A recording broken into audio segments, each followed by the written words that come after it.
that biomolecules, which means nothing but the compounds which are found in living organisms. सजीवांमध्ये बघायला भेटणाऱ्या कंपाऊंड्सला biomolecules म्हणायचे. Bio म्हणजे living आणि molecules means the substances. Okay, so it somewhat we just take that cell which is composed from organic and inorganic compounds. Cell he organic and inorganic compounds एकत्रीकरण, and that combination of that organic and inorganic compound we call it as a cellular pool. याच्या एकत्रीकरणाला cellular pool म्हणलं जातं, because that cellular pool which helps for the maintaining an equilibrium. हे काय maintain करतं माहितीये का? Cellular लेवलला equilibrium maintain केलं जातं इथं. We also take it as a homeostasis. Okay, which is a self controlling and self regulating function. Okay, self controlling आणि सेल्फ रेग्युलेटिंग फंक्शन शो करतात. ओके, पुन्हा एकदा डोक्यात घ्या. काय आहे ना, सेल ही ऑर्गॅनिक आणि इनऑर्गॅनिक कंपाऊंड बनलेली आहे. तर सेल्युलर पूल म्हणजे the combination of organic and inorganic compounds. So that cellular pool which show the equilibrium, the stability inside the sale. सेलमध्ये स्टॅबिलिटी असण्याचं कारण याच्यामध्ये असणारे विविध प्रकारचे घटक असतात. This is also known as a homeostasis. स्थिरता ठेवणं, maintaining the internal balance, that is called as homeostasis. Okay, it means that cell has self controlling and self regulating nature. प्रत्येक सेलमध्ये सेल्फ कंट्रोलिंग आणि सेल्फ रेग्युलेटिंग नेचर असतं. म्हणजे स्वतःच्या reaction, स्वतःचा metabolism स्वतः बॅलन्स करणं आणि त्याच्यावरती विविध प्रकारच्या ज्या काही इंटरनल रिॲक्शन्स असतात, डिपेंडंट पार्ट असतात एकमेकांमध्ये, त्याच्यामध्ये सुद्धा समन्वय ठेवणं, रेग्युलेशन ठेवणं. So this is an also important function of that cellular pool. Number next, after the term cellular pool, so here we just take it as a that cell which possess the different kind of substances. We know that they consisting at the atomic level, some they may present is in the molecular level, some they have that at the level of simple compounds,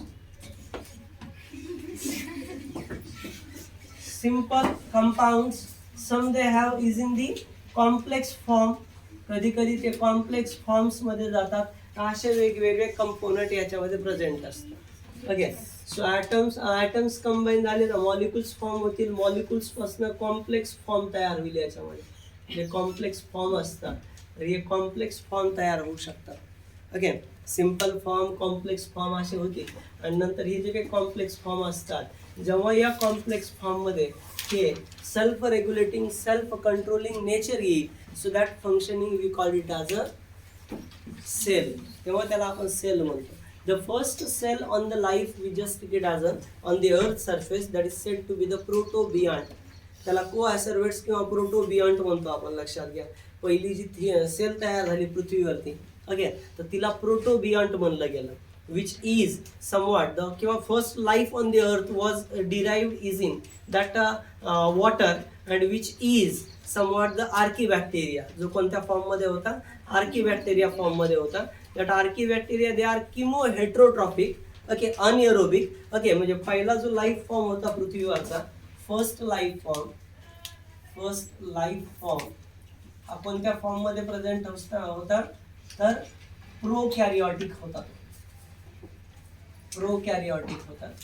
विशेष म्हणजे तुम्हाला माहिती आहे प्रोकॅरियोटिक म्हणजे unicellular आहे. आणि कोणतं काय नाव होतं त्याचं? The name is nothing but the archaebacteria. Archaebacteria नावानं तो ओळखला जातो. लक्षात घ्या, first life form prokaryotic unicellular, that is archaebacteria. या पद्धतीनं तो प्रेझेंट. अतिशय महत्त्वाचा मुद्दा आहे हा. ओके, सो जनरली तुम्ही जर बघितलं तर आर्किबॅक्टेरिया जे काही असतात, द टर्म आर्की means nothing but the ancient, and the term bacteria which means nothing but the that smallest kind of living organism which having the unclear type of nucleus. Okay, आणि first life form हा कसा होता तर याच्याबद्दल सांगताना आपण म्हणतो so first life form was aquatic,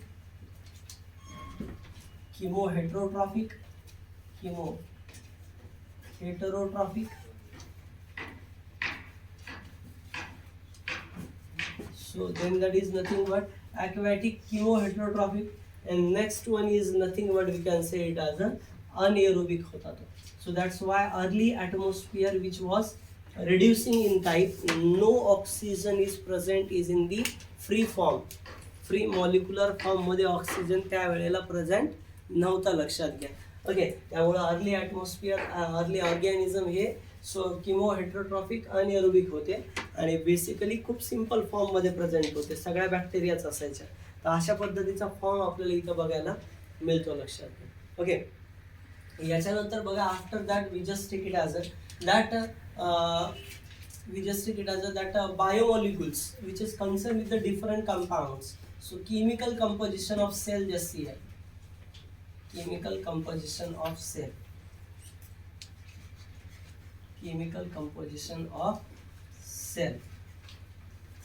is in the chemical composition of cell. सेलच्या केमिकल कंपोजिशन मध्ये तुम्ही जर बघितलं तर मेजर सबस्टन्सेस जे असतात ते असे असतात 1 2 3 4 5 मेजर कंपोनंट्स. त्यातला पहिला इम्पॉर्टंट मेजर कंपोनंट जो आहे तो आहे water. Water is the first major component. Second one that is nothing but the protein. Third one thing is nothing but the nucleic acid. As I told you that all the things, nucleic acids, the DNA and RNA, nucleic acids, then carbohydrates,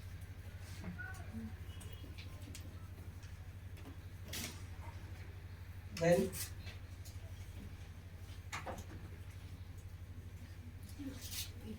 lipids.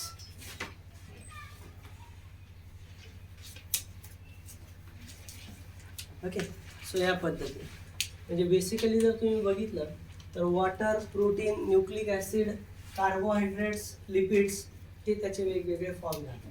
Okay, तर water जे असणार आहे तर किती असणार आहे, almost 70 to 75%, approximately 70% घेतो आपण कन्सिडर करताना. ओके, सो प्रोटीन किती पर्सेंट असतं, 10 to 15%. न्यूक्लिक ॲसिड किती असतं, up to the that is 5 to 7%. तसं डोक्यात ठेवायचं ते मागे सांगितलं, प्रोटीन मधलं 10% म्हणायचं. न्यूक्लिक शब्दामध्ये 3 आणि 3 6 आणि 7 लेटर आहेत, अप टू द 7%. कार्बोहायड्रेट मध्ये कार शब्द आहे तर कार मध्ये किती 3 to 5%. आणि लिपिड हा शेवटचा 1 to 2%, up to the 1% here we just take it as. तर हे त्याचं वेगवेगळं केमिकल कंपोजिशन झालं अबाउट द व्हॉट. हां, तुमचं जरा लक्षच नाही आहे मला. पुढे बर्थडे आहे का नाही. ओके, सो या सो बघा हे जे काही कंपोजिशन आहे तर या कंपोजिशन मध्ये अजून रेग्युलेटिंग सबस्टन्सेस असतात. काय असतात, रेग्युलेटिंग सबस्टन्सेस. ते मग प्रोटीनियस असतील, कार्ब कंटेनिंग असतील. कोणकोणते असतात रेग्युलेटिंग सबस्टन्सेस, एन्झाईम्स असतात, हॉर्मोन्स असतात, काही आयन्स असतात किंवा बायकार्बोनेट्स असतील. हे पण त्याच्यामध्ये प्रेझेंट असतात रिमेनिंग फॉर्म मध्ये. And actually enzyme, most of the enzymes they are nothing but belonging to the that protein category. Okay, and some remaining from the nucleic acid category. Okay, enzyme एक तर काय असतात, all enzymes are almost proteins and few they are ribozymes. Ribozyme means nothing but RNA acting as a catalyst or nucleic acid acts as a catalyst. So we call it as a that enzymes here. Hormone generally they are amino acid derivative, protein derivative, sometimes carbohydrates derivative. These are somewhat we can say it as a lipid derivative too. Okay, carbohydrates किंवा lipid वगैरे असू शकतात. Steroidal hormone कशाचे derivative असतात? लिपिडचे, कोलेस्टेरॉलचे derivative असतात. Okay, iodine derivative मध्ये आयोडिनेटेड compounds वगैरे present असतील, लक्षात घ्या. तर अशा पद्धतीचा हा फॉर्म आहे. Okay, so this is what about the chemical composition of cell. Okay, तर त्याच्यानंतर बघा generally so at cellular level,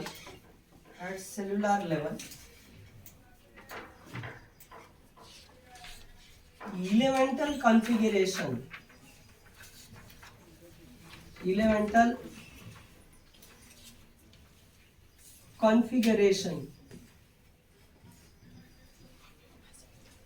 are also, okay, at cellular level elemental configuration are also nearly same.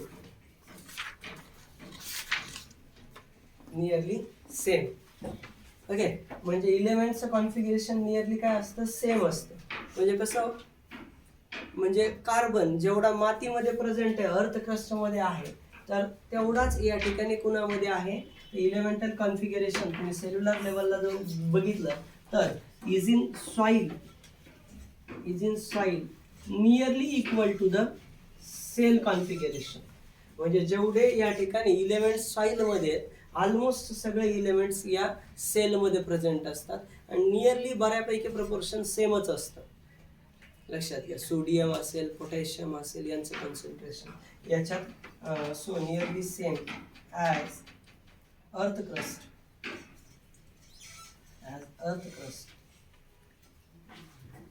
तुम्हाला एनसीईआरटीचा जो पॉईंट दिलेला आहे, म्हणजे एक टेबल दिलेला आहे, तो टेबल तुम्हाला व्यवस्थितरित्या पाहायचा, जेणेकरून त्याच्यामुळे तुम्हाला कळून जाईल. त्याच्यात तुम्हाला एक गोष्ट दिलेली आहे, फक्त exception silicon which is a negligible is in case of human बॉडीमध्ये निग्लिजिबल आहे silicon, but abundant is in soil. Okay, फक्त हा पॉईंट जर तुम्ही एक्सेप्शनल कन्सिडर केला तर बाकीच्यांचं प्रपोर्शन तुम्हाला नियरली सेम बघायला मिळेल. नियरली सेम म्हणतोय, not exactly same. Okay, so या पद्धतीचे substances, the cellular substances isolated is in two different manner. दोन वेगवेगळ्या पद्धती आहेत सेल्युलर सबस्टन्सेस आयसोलेट करण्याच्या. बघा, ही सपोज सेल आहे, सपोज म्हणजे आहे बरं का, ही सेल आहे, हे त्याचं न्यूक्लिक ऍसिड आहे साईडचं, सराउंडिंगला ER आहे. हा, ऑफकोर्स, अगदी बरोबर. याच्यामध्ये मायटोकॉन्ड्रिया आहे, याच्यामध्ये इकडे गॉल्गी आहे, रायबोझोम, लायझोझोम, व्हॅक्यूल, अशा काही सेल स्ट्रक्चर प्रेझेंट. तर काय करायचंय आपल्याला या सेलचं कंपोजिशन माहित करून घ्यायचंय. Okay, to know about cell composition, सेलचं कंपोजिशन माहित करून घ्यायचंय. To know about the cell composition we must be moved toward the two different techniques.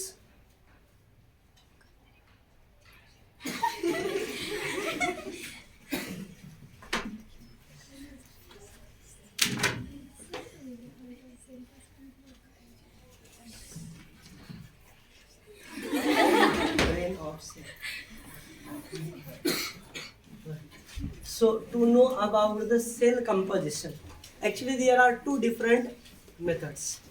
कोणत्या? एक पहिलं, आता कंपोजिशन म्हणल्यावर तर पुन्हा अजून तिथं झाले तुम्ही म्हणा हा कंपोजिशन, तर तुम्ही इकडे बोलले की ऑर्गॅनिक आणि इनऑर्गॅनिक असतात. सो सेम थिंग इकडे पण ऑर्गॅनिक आणि इनऑर्गॅनिक कंपोनंट्स आहेत. आता वेगळं करण्याच्या पद्धती लर्न करायच्यात आपल्याला. Okay, so steps to isolates so the organic compound. आता आपण अगोदर काय करूयात, ऑर्गॅनिक कंपाऊंड्स वेगळं करण्याची पद्धती बघूयात. Okay, organic compounds. Okay, organic compounds. तर हे जे काही ऑर्गॅनिक कंपाऊंड्स असतात, तर हे आपण वेगळं करण्याची पद्धत बघू. त्याच्यानंतर आपण बघूयात what about the separation of inorganic compounds.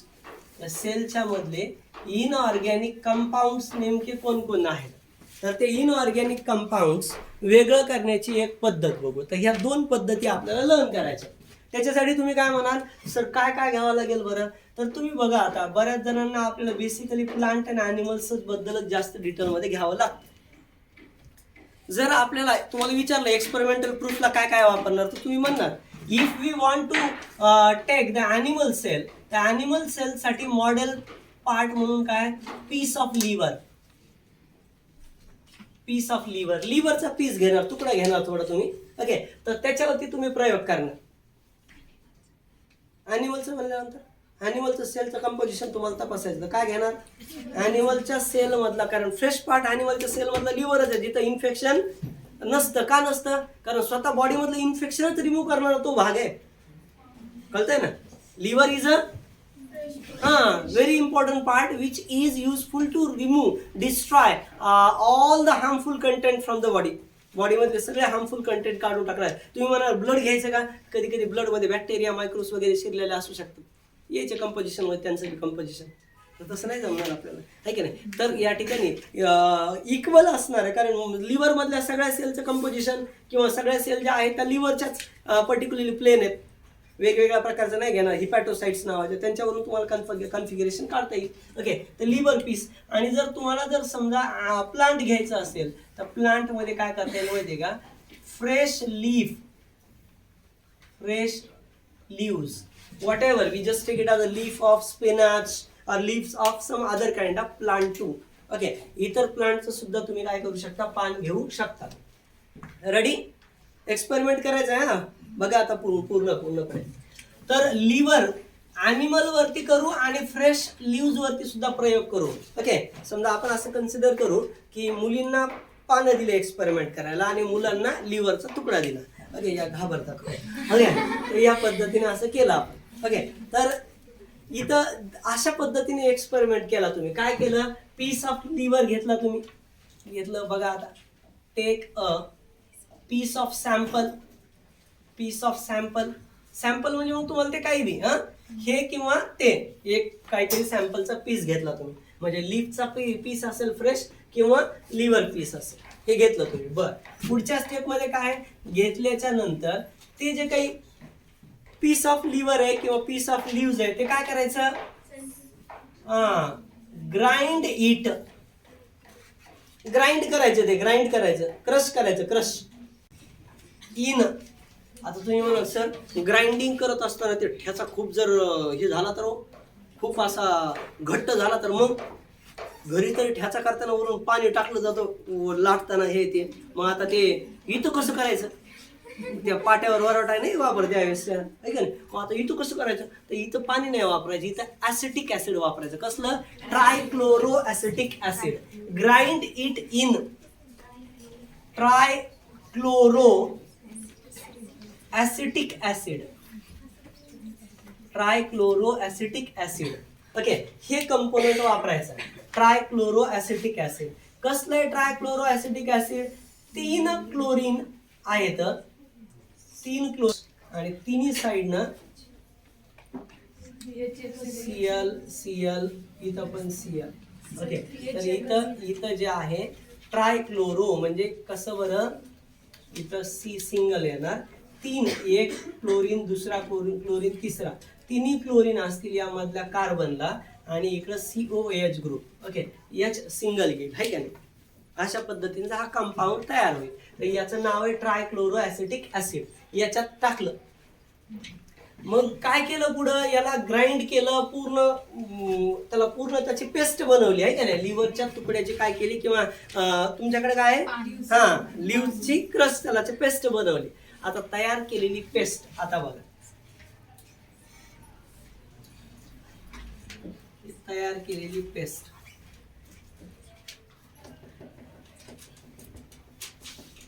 तयार केलेली पेस्ट आता काय केली माहितीये का, याला स्टिअरिंग केलं किंवा सडनली पूर्ण स्टिअरिंग केली, त्याची सेंट्रीफ्यूज केलं त्याला, किंवा डायरेक्ट सडनली तुम्ही काय केलं, प्रॉपर त्याच्यात मिक्सिंग झाली, ग्राइंडिंग मध्येच प्रॉपर ग्राइंडिंग करून घेतली. आणि ग्राइंडिंग केल्याच्या नंतर number next, separation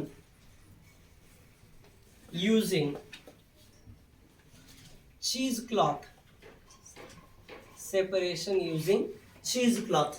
Okay, or cotton cloth, or cotton cloth. Separation using cheese cloth और कॉटन क्लॉथ. चीज किंवा कॉटनच्या क्लॉथनं त्याचं काय करायचं, सेपरेशन करायचं. सेपरेशन युजिंग द चीज और कॉटन क्लॉथ. ओके, म्हणजे ही जी काही टेस्ट ट्यूब मधलं मटेरियल आहे, हे मटेरियल तुम्ही काय करणार माहितीये का,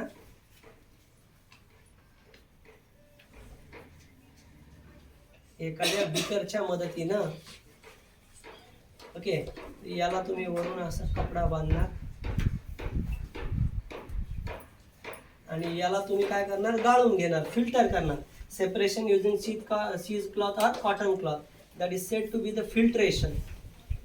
याला तुम्ही फिल्ट्रेशन म्हणणार, आहे की नाही. फिल्टर केलं तुम्ही हे material. What we observe, so on the particularly unfiltrate part, unfiltrate मध्ये तुम्हाला सॉलिड इम्प्युरिटीज राहतील. म्हणजे जे डिझॉल्व नाही झाला ट्रायक्लोरोएसिटिक ऍसिड मध्ये, ते कुठे राहील, वरच्या पार्ट मध्ये. याला म्हणायचं acid insoluble part. Acid insoluble part, acid insoluble part. और we also take it as the substances they are filtered is in the that beaker. याच्यामध्ये फिल्टर होऊन खाली आले, याला म्हणायचं ऍसिड सोल्युबल पार्ट. काय म्हणायचं याला, ऍसिड सोल्युबल पार्ट म्हणायचं. ओके, आणि हा जो काय ऍसिड सोल्युबल पार्ट आहे आणि ऍसिड इनसोल्युबल पार्ट आहे, ओके, तर बघा, so we observe that acid soluble is somewhat called as filtrate. Acid soluble म्हणजे खाली आला तो फिल्टर होऊन, फिल्ट्रेट. आणि जो फिल्टर नाही झाला दॅट इज कॉल्ड ॲज रिटेंटेट. रिटेंटेट और अनफिल्ट्रेट, रिटेंटेट और अनफिल्ट्रेट, अशा प्रकारचा भाग राहील. ओके, तर आता बघा, वी ऑब्झर्व द रिझल्ट. इथं आपल्याला रिझल्ट येईल. रिझल्ट मध्ये आपल्याला ऍसिड सोल्युबल मध्ये, ऍसिड सोल्युबल मध्ये कोण कोण मिळेल बघायला, तर सगळ्यात सिंपल कंपाऊंड्स. सिंपल कंपाऊंड्स जे विरघळले ऍसिड मध्ये, ते सिंपल कंपाऊंड्स. सिंपल शुगर असतील, सिंपल मोनोमेरिक कंपाऊंड्स असतील, आयन्स असतील, whatever. So we observe is in that simple form. Okay, तर आपल्याला सगळे सिंपल कंपाऊंड हे ऍसिड सोल्युबल फ्रॅक्शन मध्ये, म्हणजे इथं खाली मिळतील बघायला.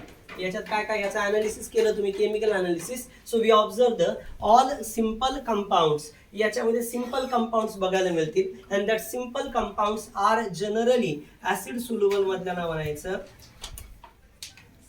बायो मायक्रोमॉलिक्युल्स और मायक्रो बायोमॉलिक्युल्स. मायक्रो म्हणजे आकारानं छोटे असणारे, having the less molecular weight.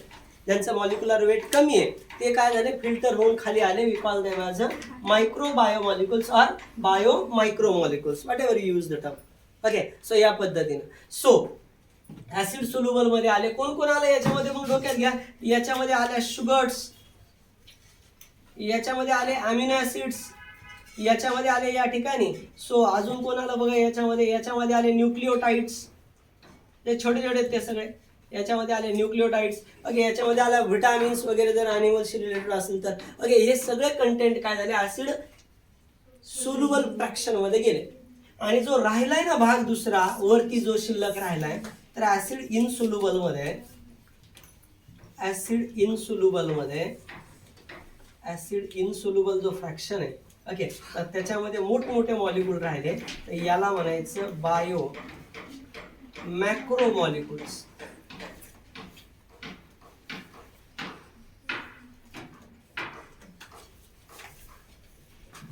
काय असते याच्यामध्ये, बायो मॅक्रो मॉलिक्युल्स मध्ये कॉम्प्लेक्स कंपाऊंड्स असतात. ओके, सो सिंपल आणि इथं कंपाऊंड्स. हे असं नाही होऊ द्यायचं बघा.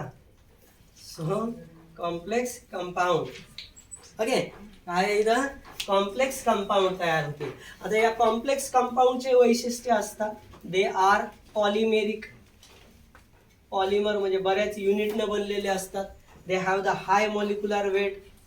सो मॉलिक्युलर वेट हाय असणारे, हाय वेट.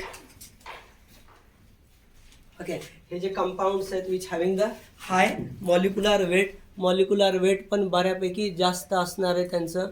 ओके, तर अशांना या ठिकाणी आपण काय म्हणतो, so we just use the term that is okay.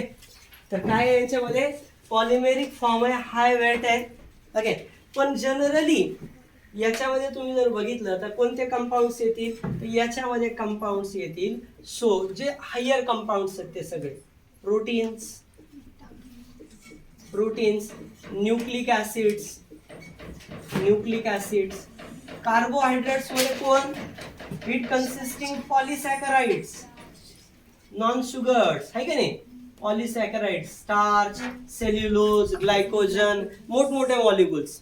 Okay, मोनोडायसॅकराइड फक्त कुणामध्ये, ऍसिड सोल्युबल मध्ये, आणि ऍसिड इनसोल्युबल मध्ये बाकीचे सगळे प्रोटीन्स, न्यूक्लिक ऍसिड, पॉलिसॅकराइड्स हे सगळे काय आहेत, they are so polymeric and having high molecular weight. याला एक एक्सेप्शन आहे, even which is not polymeric, जरी याच्यामध्ये काय आहे पॉलिमेरिक नेचर नाहीये, but even which is included in that acid insoluble fraction.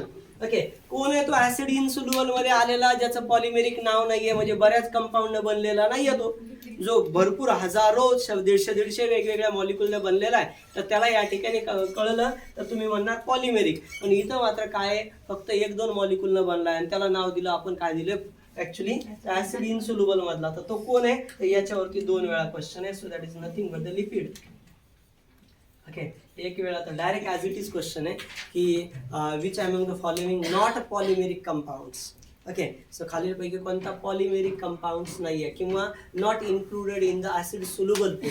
Acid soluble मध्ये कोण, सॉरी ऍसिड इनसोल्युबल मध्ये कोण नाही, किंवा कोणता बायो मॅक्रो मॉलिक्युल्स नाही आहे. ओके, लिपिड हे जे काही असतात ते याच्यामध्ये काय असतात, they include only 2 components. One is alcohol, that is like glycerol, and other one is nothing but we can say it as a fat molecules. Bus glycerol आणि फॅट आहेत, याच्या पलीकडे त्यांना काय अशा लांब लांब साखळ्या आहेत का, नाही. असेल तरी फॅटची एक साखळी, आपण काय म्हणतो अशा भरपूर तेच मॉलिक्युल येऊन कंबाईन, लांब लचक वेगवेगळ्या तेच कंपाऊंड किंवा तशा प्रकारचे कंपाऊंड, जसं अमिनो ऍसिड बरेच 20 प्रकारचे अमिनो ऍसिड असतात, they are combined together and form the long chain, so we call it as a polymeric form. Glucose भरपूर ग्लुकोज एकत्रित येतील to form, we can say it as a polymeric form of glucose, that is called as starch. We just call it as a cellulose, glycogen. They are nothing but we can say it as a polysaccharides. ते पॉलिसॅकराइड form झाला. Okay, so या पद्धतीनं तर polymeric आणि हाय weight असणं गरजेचं आहे complex कंपाऊंडला, त्याला मात्र अपवाद लिपिड आहे. आता या व्यतिरिक्त ऍसिड इनसोल्युबल फ्रॅक्शन मध्ये अजून कोण येतं, acid insoluble fraction also consisting, we can say it as a plasma मेम्ब्रेनचे पीसेस येतील, even that is nothing but the vesicles, ज्या वेगवेगळ्या व्हेसिकल फॉर्म झालेले असतात गॉल्गी बॉडीज पासून. ओके, त्या व्हेसिकलचे पीसेस येतील, लक्षात घ्या. Even that is nothing but we can say it as a that cell wall असेल. ओके, यांचे पीसेस येतील, लक्षात घ्या. यांचे काय येतील, पीसेस येतील. ओके, यांचे पीसेस येतील या ऍसिड इनसोल्युबल फ्रॅक्शन मध्ये. Okay, so just keep in mind that all the things. Okay, काळजीपूर्वक पूर्णपणे बघून घ्या. ओके, आणि last part that is nothing but here, that is the inorganic compounds, how to isolate the inorganic compounds. Okay, inorganic compound कसे वेगळे काढायचे, organic compound वेगळे काढण्याची टेक्निक कळाली का बरं सगळ्यांना, is it clear. Okay, so काय, take the piece of sample freeze घेतला, ग्राइंड केला, ट्रायक्लोरो ऍसिडिक ऍसिड मध्ये त्याचं जे सोल्युशन तयार झाले ते आपण फिल्टर करून घेतलं by using the cheese or cotton cloth. Okay, filter केल्यावर 2 सबस्टन्सेस भेटले, बॉटमला भेटला ऍसिड सोल्युबल आणि वरती भेटलं ऍसिड इनसोल्युबल. ओके, सो जे पत्ती आहे समजा लक्षात घ्या, चहामध्ये विरघळली, ते विरघळल्याच्या नंतर तळाला जाऊन बसली समजा, लक्षात घ्या, तर ती कशी झाली, सोल्युबल फॉर्म झाली, आणि जी वर राहिली आहे त्या चाळणीमध्ये सो इनसोल्युबल फ्रॅक्शन झाला त्याचा. तसं इथं इनडायरेक्टली तुम्ही जर बघितलं तर 2 फॉर्म मध्ये प्रेझेंट असेल, जे विरघळून खाली जाणार तर ते सोल्युबल फ्रॅक्शन, जे विरघळणार नाही ते इनसोल्युबल फ्रॅक्शन. ओके, सो या पद्धतीनं, आणि हे तुम्हाला व्यवस्थित डोक्यात ठेवायचे, लक्षात घ्या. ओके, तर कोणतं कुठे येतं डोक्यात असू द्या. इनऑर्गॅनिक कंपाऊंड्स आयसोलेट करण्याच्या ज्या टेक्निक आहेत त्याच्यामधल्या टेक्निक कुठल्या बघा, technique number 1. So once again take a piece of sample चा पीस घ्या, म्हणजे whatever we just use, liver घ्या, लीफ घ्या, काही बी घ्या, जे सॅम्पलचं पीस घेतलं तुम्ही आता, ओके, अल्टर केलं, हां ठीक आहे, अल्टर करू आपण, जाऊ द्या. हे म्हणतात नाही आम्हाला काय वाटत नाही, आम्हाला डॉक्टर बनायचं, तुम्ही लिव्हरला घाबरायला होता काय, ओके. सो या पद्धतीने अल्टर केलं सपोज, हां बरं का पोरांनो. बघा आता, so take a piece of that is सॅम्पलचा पीस घेतला, ओके. सो पीस घेतल्याच्या नंतर डायरेक्ट आता काही त्याला काही ग्राइंड करायचं नाही, कट करायचं नाही, क्रश करायचं नाही, काय करायचं नाही. बघा काय करायचं, सरळ तो फ्रेश पीस घेतला ना, त्याचं वजन करायचं, ठीक आहे. Note down its fresh weight, त्याचं जे फ्रेश वेट आहे तर ते नोट डाऊन करायचं. जे काही फ्रेश पीस आहे घेतलेला त्याचं वेट काय असेल तर ते नोट डाऊन करायचं. And that is non as, याला म्हणायचं वेट वेट वेट वेट, म्हणजे ओलसर वजन, ओके. ओलसर जो पीस आहे, कारण त्याच्यातलं वॉटर इव्हॅपोरेट झालंय का नाही, तर त्याचं जे वजन असणार आहे तर ते तुम्ही नोट डाऊन केलं, ओके. त्याला वेट वेट म्हणला. त्याच्यानंतर काय केलं, स्टेप नंबर 3 मध्ये, so placed is in, okay, placed it is in under sunlight, or we just take it as that is nothing but the instruments which is useful to evaporate the water. The dryer असतं, त्या dryer मध्ये ठेवून द्यायचं, लक्षात घ्या. ते dryer काय करतं, पूर्ण त्याच्यातलं वॉटर काय करतं, इव्हॅपोरेट करतं. चुलीवर नाही बरं का, लक्षात घे. ते गरम करायला लागेल सगळं काजळी, आणि मग तो पण कंपोनंट येईल आपल्या ह्याच्यामधला. काय करायचं, सनलाईटच्या अंडर किंवा ड्रायर मध्ये, इन्स्ट्रुमेंटल मेथड मध्ये ड्रायर मध्ये ठेवलं, okay. Dry it using dryer, mechanical dryer use केलं तुम्ही, ओके. आता याच्यामध्ये तुम्ही काय केलं, dry it using mechanical dryer. आता आणि नोट इट्स ड्राय वेट, त्याचं ड्राय वेट तुम्ही मोजून घेतलं की किती भरतं हे वाळल्याच्या नंतरचं वजन. आता जेव्हा ओलसर असणारचं वजन होतं ना, तर वेट याच्यातून तुम्ही मायनस केलं ड्राय वेट, आणि जे शिल्लक राहील तर त्याला म्हणायचं वॉटर कंटेंट. काय म्हणायचं, water content, okay. Weight minus dry weight is equal to water content, okay. Weight is आणि ड्राय वेट यांचं तुम्ही सबस्ट्रॅक्शन केलं, ओके. जे शिल्लक राहील ते वॉटर कंटेंट असतं. म्हणजे सपोज अगोदर ते ओलसर वजन असताना भरलं छटाक 50 ग्रॅम्स, आणि नंतर भरलं समजा 30 ग्रॅम्स, याचा अर्थ काय झाला, 20 ग्रॅम एवढं काय झालं, त्याचं वॉटरचं वेट झालं, लक्षात घ्या, ओके. असो, तर अशा पद्धतीची कन्सेप्ट आहे. हे वॉटर कंटेंट तुम्ही काढला, पहिला जो पॅरामीटर असतो वॉटर पर्सेंटेज, वॉटर कंटेंट काढला, ओके. इनऑर्गॅनिक कंपोनंट आहे तो. नंबर 4, आता काय करायचं, हा जो पीस ऑफ लिव्हर आहे, पीस ऑफ लीफ आहे, काय करायचा, पीस ऑफ लिव्हर किंवा पीस ऑफ दॅट लीफ, काय करायचं माहितीये का, तर हे घ्यायचं आणि काय करायचं, त्याचं बर्न करायचं, हा जाळायचं, burn it on blue flame. कुठं जाळायचं, पण ब्ल्यू फ्लेम वर जाळायचा, निळसर ज्योतीनं जाळणाऱ्या याच्यावर जाळायचा. म्हणजे तुम्ही गॅस वापरू शकता, चूल नाही वापरायची. का, कारण गॅस मध्ये ब्लूइश कलरची लाईट असते, आणि ती ब्ल्यू कलरची लाईट कार्बन मोनॉक्साईड तयार करणारी नाही. जी निळसर ज्योतीनं जळतात ते कार्बन डायऑक्साईड रिलीज करत नाही. आणि जे रेडिश कलर मध्ये बर्न होतात, जे येलोइश कलर मध्ये बर्न होतात, बर्निंगच्या टायमिंगला आपल्याला दिसतो तो कलर, याचा अर्थ आहे तिथं कोणती कलरची लाईट आहे, स्मोक तयार होतो. स्मोक तयार होतो म्हणजे पॉइझन, टॉक्सिक, पोल्युटंट तयार व्हायला लागले. म्हणून गॅस हा जो काही घरी वापरतो ना आपण, तर तो पोल्युटंट फ्री म्हणतो आपण म्हणत असताना. का, कारण ब्ल्यू फ्लेमनं बर्न होतो तो gas.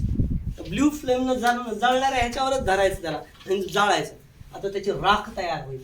Burn it on blue flame, form ash तयार होईल. राख. आणि आता ही जी राख आहे ना, या राखेचं केमिकल कंपोजिशन काढायचं. तुम्ही म्हणाला आता काय करायचं, केमिस्ट्रीच्या टेस्ट घ्यायच्या त्याच्या, फॉस्फेट प्रेझेंट आहे का, नायट्रोजन प्रेझेंट आहे का, त्याच्यानंतर आणखी कोणते कोणते कंपाऊंड आहेत, हे त्याचं केमिकल ॲनालिसिस करायचं. ह्याच्या पुढं काय करायचं, त्याचं केमिकल ॲनालिसिस करायचं. Chemical analysis in lab. लॅबमध्ये केमिकल ॲनालिसिस करायचं. काय काढायचे त्याचे, याचे साल्ट्स, मिनरल्स हे काढायचे त्याच्यामधले. तर हे घटक त्याच्यातले काढून घ्यायचे. ओके, तर अशा पद्धतीने जनरली हा इनऑर्गॅनिक कंपोनंट काढण्याची मेथड आहे. Is it clear? किती जणांना कळाला हा भाग व्यवस्थितरित्या? To be frank,